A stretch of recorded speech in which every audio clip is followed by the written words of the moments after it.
नमस्कार। आज हम एक बहुत ही दिलचस्प विषय पर बात करने वाले हैं। प्रधानमंत्री नरेंद्र मोदी का शिक्षा को लेकर क्या दृष्टिकोण है, और ये हम जानेंगे एक खास किताब के विश्लेषण से।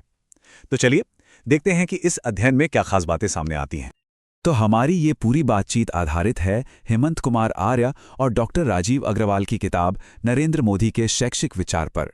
हमारा काम बस इतना है कि इस किताब में जो मुख्य बातें कही गई हैं उन्हें आपके सामने रखें, एकदम साफ साफ, ताकि पूरी तस्वीर क्लियर हो जाए। अच्छा, किसी भी इंसान के विचारों को समझना होना तो अक्सर उनके शुरुआती जीवन को देखना पड़ता है ना? तो चलिए सबसे पहले यही देखते हैं कि ये किताब नरेंद्र मोदी के शुरुआती सालों के बारे में क्या बताती है। वो कौन सी चीजें थीं जिन्होंने उन पर असर डाला। ये बात काफी दिलचस्प है कि किताब के मुताबिक वडनगर सिर्फ उनका जन्म स्थान नहीं है, बल्कि इसे एक ऐसे ऐतिहासिक केंद्र के तौर पर दिखाया गया है जहां ज्ञान और आध्यात्मता की एक बहुत पुरानी परंपरा रही है। सोचिए, यहां तक कि चीनी यात्री हुएनसांग के भी यहां आने का जिक्र मिलता है। तो मतलब माहौल का एक असर तो होता ही है। तो ये टाइमलाइन उनके जीवन के कुछ खास पड़ावों को दिखाती है। कहानी शुरू होती है बचपन से, जहां वो अपने परिवार की चाय की दुकान पर हाथ बटाते थे। फिर एक ऐसे दौर में आते हैं जहां वो एक जिज्ञासु पाठक बने, मतलब किताबों में उनकी गहरी दिलचस्पी थी। और फिर आता है एक बड़ा मोड़, युवावस्था में राष्ट्रीय स्वयंसेवक संघ की शपथ लेना। किताब में इसे उनकी जिंदगी का एक बहुत ही अहम मोड़ माना गया है। चलिए अब आगे बढ़ते हैं और उनके राजनीतिक सफर पर एक नजर डालते हैं, क्योंकि जाहिर है यहीं से उनके विचारों और नीतियों को एक राष्ट्रीय पहचान मिलनी शुरू हुई। किताब उनके पॉलिटिकल करियर को 3 बड़े स्टेप्स में बांटकर देखती है। सबसे पहले भाजपा में एक कुशल संगठनकर्ता के तौर पर उनका काम, इसके बाद गुजरात के मुख्यमंत्री के रूप में उनका लंबा कार्यकाल, और फिर 2014 में देश के प्रधानमंत्री बनना। तो अब आते हैं इस पूरी बातचीत के केंद्र में, यानी शिक्षा पर उनके विचार। देखते हैं कि ये किताब उनकी एजुकेशनल फिलॉसफी के बारे में क्या कहती है। तो सवाल यह है कि आखिर इस एजुकेशनल विजन के मूल स्तंभ क्या हैं? मतलब वो कौन सी बुनियादी बातें हैं जिन पर यह पूरी सोच टिकी हुई है इस किताब के अनुसार। किताब में इस विजन को कई हिस्सों में तोड़कर समझाया गया है। देखिए, पहला और सबसे बड़ा आइडिया तो यही है कि एजुकेशन सिर्फ जानकारी हासिल करने का जरिया नहीं है, बल्कि ये एक सामाजिक क्रांति का औजार है। इसके अलावा क्वालिटी, इनोवेशन और नारी शक्ति यानी महिलाओं के सशक्तिकरण पर बहुत जोर है। साथ ही डिजिटल इंडिया जैसी पहलों से टेक्नोलॉजी को एजुकेशन से जोड़ना भी इसका एक बहुत बड़ा हिस्सा है। ये जो लाइन है ना, शिक्षा लाएगी सामाजिक क्रांति, ये असल में किताब के एक चैप्टर का टाइटल भी है, और ये एक तरह से पूरी सोच का सार है। मतलब एजुकेशन को एक ऐसी ताकत के रूप में देखा जाता है जो पूरे समाज को बदल सकती है। ये सिर्फ किसी एक इंसान की तरक्की के लिए नहीं, बल्कि पूरे समाज को ऊपर उठाने के लिए है।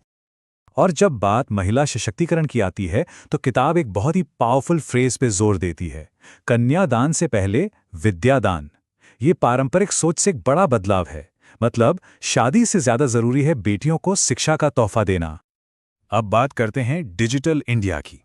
किताब के मुताबिक ये सिर्फ एक टेक्नोलॉजी प्रोजेक्ट नहीं है, नहीं, बल्कि ये शिक्षा को मॉडर्न बनाने और हर किसी तक, मतलब देश के कोने कोने तक पहुंचाने के विजन का एक बहुत जरूरी हिस्सा है।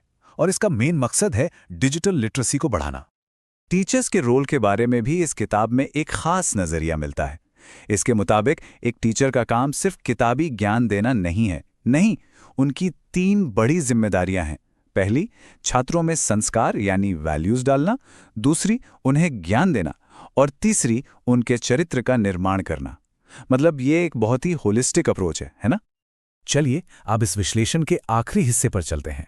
यहां हम ये देखेंगे कि ये किताब इन सभी शैक्षिक विचारों को आज के दौर में कितना रेलेवेंट, कितना प्रासंगिक मानती है। तो इस किताब का मानना है कि इस एजुकेशनल फिलॉसफी की असली रेलेवेंस आज के ज़माने में कहाँ है। वो है मॉडर्न प्रैक्टिकल स्किल्स और भारत के जो गहरे सांस्कृतिक मूल्य हैं उनके बीच एक बैलेंस बनाने में।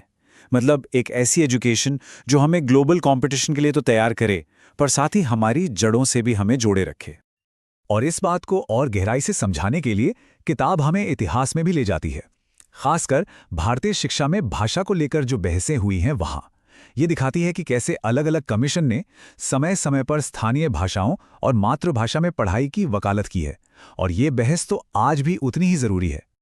महिला शिक्षा की अहमियत पर जोर देने के लिए किताब एक बहुत पुरानी और दमदार कहावत का इस्तेमाल करती है। एक अच्छी माँ 100 शिक्षकों से बेहतर होती है। इसका मतलब साफ है, जब एक महिला पढ़ती लिखती है तो वो सिर्फ खुद को नहीं बल्कि अपने पूरे परिवार को, पूरे समाज को शिक्षित करती है, और इसी से एक मजबूत देश की नींव रखी जाती है। तो आखिर में ये किताब किस नतीजे पर पहुंचती है?